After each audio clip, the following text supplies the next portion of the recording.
Bienvenue, fils de lumière, sur votre chaîne WhatsApp, le Fils de la parole. Très heureux de vous rejoindre encore aujourd'hui. Alors, notre podcast va toujours concerner la destinée, chapitre 2. Et je vous parlerai de la destinée qui est une mission et non une ambition. Beaucoup poursuivent la destinée comme un accomplissement personnel. Cependant, c'est loin d'être la pensée de Dieu.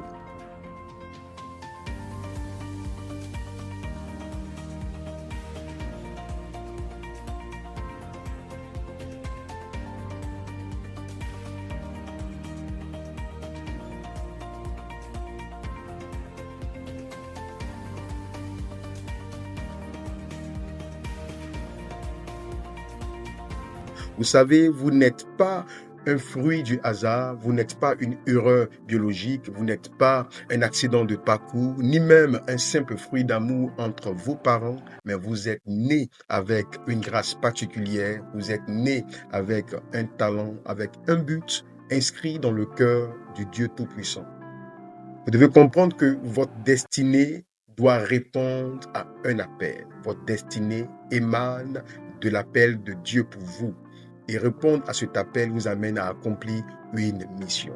Vous savez, dans le livre de Jérémie, le chapitre 1, le verset 15, tout le monde, et pour ceux-là même qui sont des habitués de la lecture, ils verront qu'effectivement, dans la Bible, il est question d'un jeune homme qui, au bas âge, a reçu un appel, une rencontre avec Dieu, dans laquelle Dieu lui dit: je te connaissais avant ta naissance, avant même que tu ne sois conçu dans le sein de ta mère, avant que tu ne sois fœtus. Où je lui dis, je t'ai même établi, je t'ai même choisi, je t'ai consacré. C'est un passage qui est très riche. Et je voudrais qu'on puisse lire ensemble ce passage de Jérémie chapitre 1, le verset 5 plutôt, et non le verset 15. Avant que tu fusses formé dans le ventre de ta mère, je te connaissais. Avant que tu fusses sorti de son sein, je t'avais consacré, je t'avais établi prophète des nations. Voici un verset qui va sortir trois vérités. La première vérité, c'est que Dieu nous connaît avant notre conception. Dieu nous connaît avant que nous soyons conçus dans le ventre de notre mère. Deuxième vérité, c'est que Dieu nous a mis à part, et il nous a mis à part pour lui, pas pour nous-mêmes, mais pour lui. Et la troisième vérité, c'est que Dieu nous a établis avant même que nous ne soyons conçus dans le ventre de notre mère. Regardez un peu.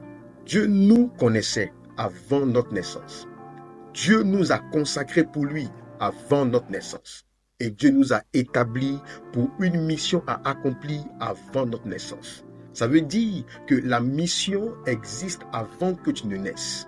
En d'autres termes, tu vas naître pour accomplir ta mission.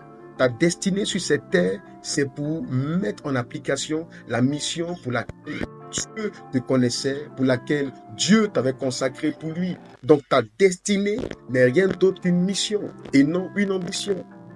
Voici ce passage qui nous montre combien de fois chacun de nous doit chercher à connaître la mission pour laquelle il est né, la mission pour laquelle il a été mis à part avant qu'il ne naisse, la mission pour laquelle il a été consacré avant qu'il ne naisse, la mission pour laquelle il a été conçu dans le ventre de sa mère avant qu'il ne naisse. Donc, ce qui fera que tu vas venir dans ce monde, c'est ta mission.